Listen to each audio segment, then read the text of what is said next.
A paz do Senhor, que alegria poder estar novamente com cada um de vocês, compartilhando as verdades da palavra do Senhor e voltando à fonte, à origem de toda a verdade, a Bíblia Sagrada. Estaremos nos próximos dias nos debruçando sobre os textos do segundo livro de Samuel, o livro que faz continuação ao primeiro livro de Samuel, relembrando, como já sabemos daquilo que ouvimos do querido professor durante as explanações a respeito de 1 Samuel, de que este segundo livro, junto com o primeiro livro de Samuel, compunham um só livro originalmente. Essa divisão entre 1 e 2 Samuel surge com a Septuaginta, a tradução do texto bíblico para o grego feito pelos 70, e daí o nome Septuaginta, e Jerônimo mantém esta divisão na Vulgata, a tradução do texto bíblico para o latim. Na Bíblia hebraica, inclusive, temos este livro denominado como Shemuel Aleph e Shemuel Bet. Aleph é a primeira letra do alfabeto e Bet a segunda. E então temos esta explicação do livro de Samuel como um único livro, dividido depois destes textos traduzidos da Bíblia Sagrada.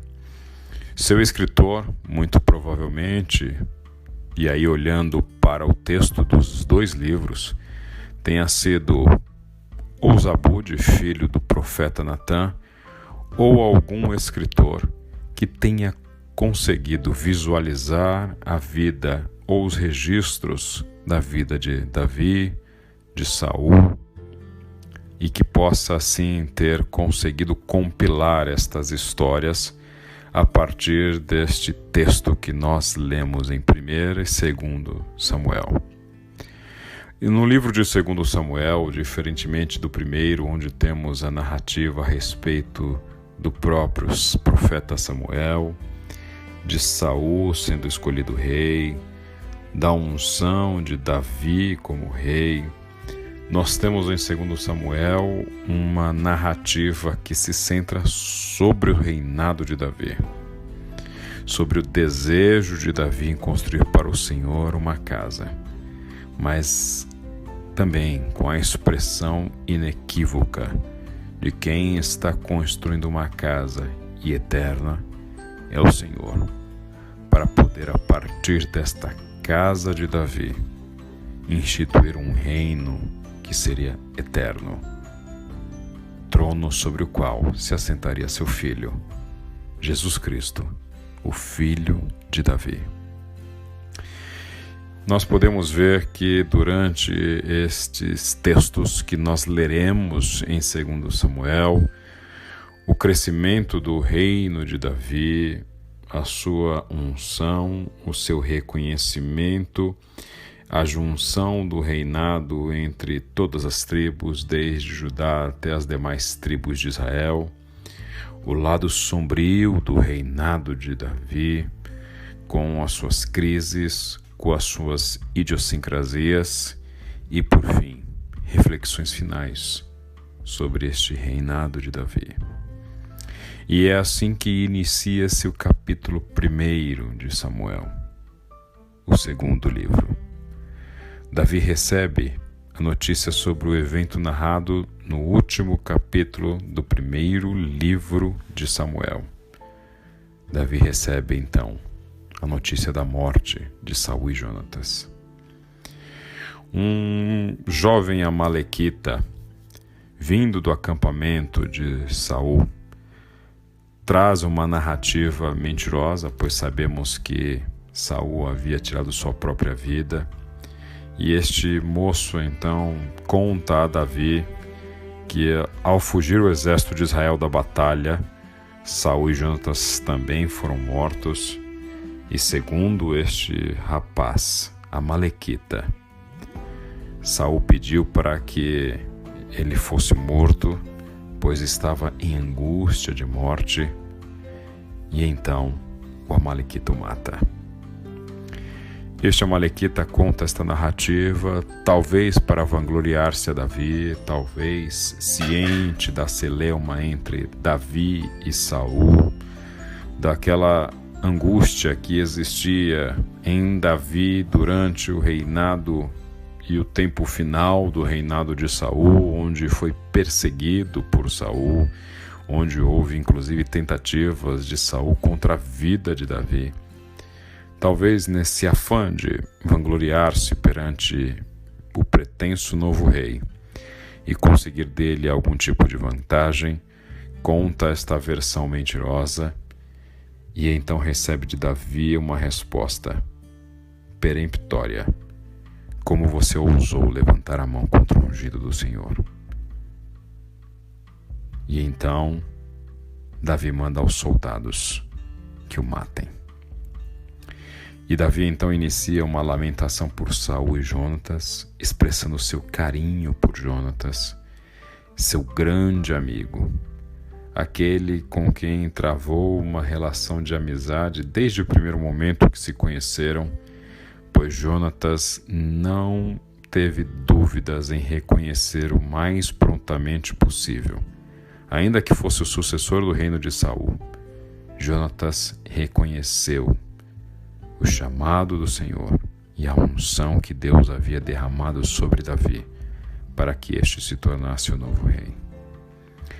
Também Davi expressa sua reverência por Saul, um homem escolhido por Deus para ser rei, que perdeu-se no meio do caminho, que esqueceu-se do seu chamado, mas que ainda assim Davi reconhecia a legitimidade da posição que ele tinha.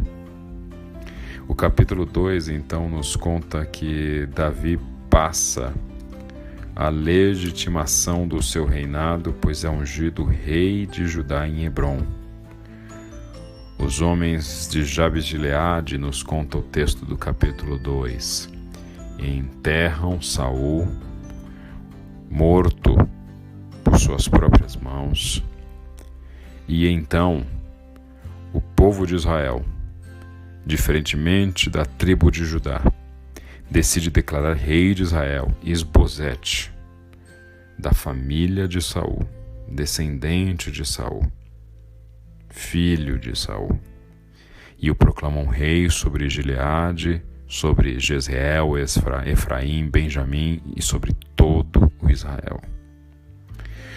Aí inicia-se então a narrativa sobre generais de guerra, que tiveram bastante relevância durante este período. Abner, ao lado deste grupo que congregava Isbosete como o rei de Israel, e Joabe, que congregava sob a sua liderança os exércitos que apoiavam Davi, rei reconhecido por Judá. Abner, apesar deste processo de liderança sobre este grupo que reconheceu Isbosete como rei de Israel, convoca a uma rendição organizada, pois, sabendo que haveria uma guerra civil entre ambos, ele decide então abrir mão desta guerra. E Abner então grita para Joabe: o derramamento de sangue vai continuar? Não vê que isso vai trazer amarguras? Quando é que você vai mandar o seu exército parar de perseguir seus irmãos? Joabe responde: juro pelo nome de Deus que se você não tivesse falado, o meu exército perseguiria os seus irmãos até de manhã.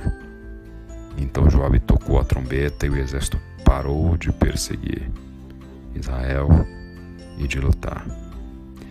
E então este processo de rendição organizado faz com que estabeleça-se um acordo de paz para que Israel passe a assumir o novo rei, o rei Davi.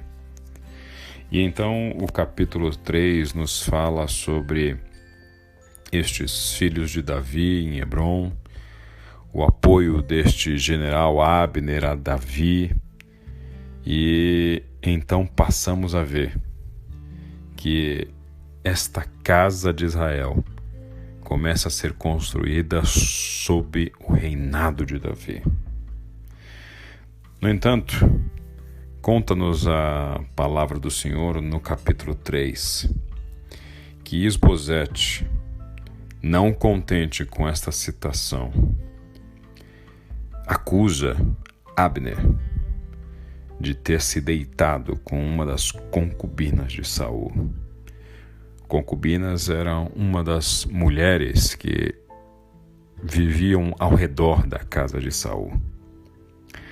Abner, indignado com esta acusação, pois isto traria uma vergonha imensa de ele ter intentado contra uma das mulheres da casa do rei Saul. Abner, indignado, passa a apoiar Davi. E então Davi pede a Abner, a Isbosete, que num ato público devolvam-lhe a esposa que havia perdido, Mical, a filha de Saul. Mical havia sido dada a Davi como esposa e a sua mão concedida a ele após a sua vitória triunfante sobre o gigante Golias. No entanto, durante as celeumas com Saul, Saul concedeu Mical como esposa a outro homem, Paltiel, filho de Laís. No entanto, neste ato, Isbosete, Abner reconhecem que Mical deve ser devolvida a seu original marido, ainda que Davi já tivesse outras esposas. E então, neste ato público, Abner e Isbosete restituem a Davi o direito à mão de Mical.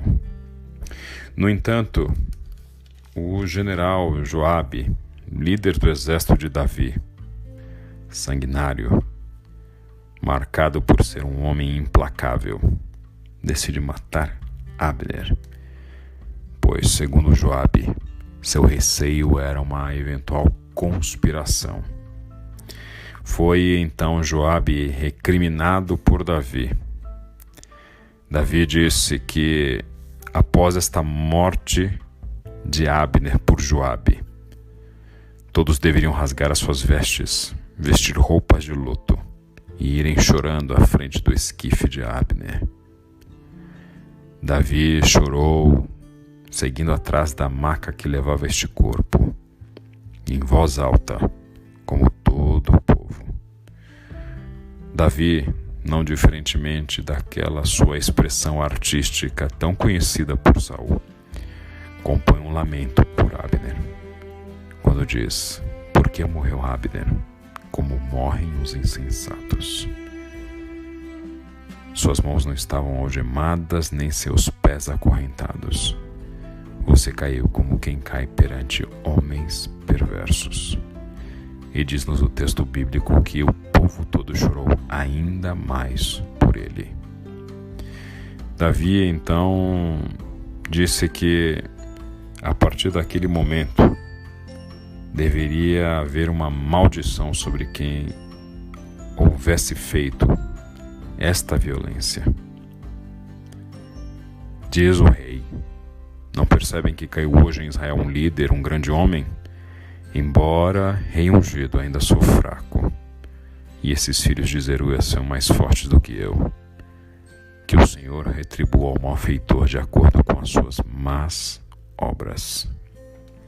Davi então demonstra que não seria com vinganças, com atos destemperados de violência, que ele construiria o seu reino, demonstrando a partir daí os valores claros que haveriam sobre o reino de Davi. E um desses valores que eu gostaria de compartilhar com vocês é algo que, infelizmente, temos visto rarear, e talvez até mesmo entre nós. Servo de Deus, nos ressentimos pela ausência de amigos. Reclamamos da falta de lealdade no mundo atual. É muito comum, e eu diria até verdadeiro, que digamos que não existam amizades sinceras e leais. Amigos é a forma com que Jesus nos chama. não mais como servos, mas como amigos. Amigos é o que eram Davi e Jonatas, ao ponto de Davi dizer que a amizade de Jonatas para ele lhe era mais cara que o amor de mulheres, sem conotação sexual, mas demonstrando quão cara era esta amizade e esta relação para Davi. O capítulo de Samuel I nos conta sobre este lamento de um amigo sincero. Um homem leal. Davi tinha em Jonatas um amigo que lhe prezava de forma tão única, que havia reconhecido em Davi o chamado para o reinado, mesmo quando isso significava para Jonatas a perda de seu direito sucessório ao trono de Israel. Jonatas morre, e essa tristeza se abate sobre Davi pela perda deste amigo tão sincero. E Davi retribui essa amizade com este lamento verdadeiro, que inclui a dor pela morte do rei ungido por Deus, Saul, a qual inclusive nos faz entender que Davi impõe sobre o pretenso e falso assassino, o jovem amalequita, a pena de morte. Davi chorou a perda de um amigo porque foi amigo.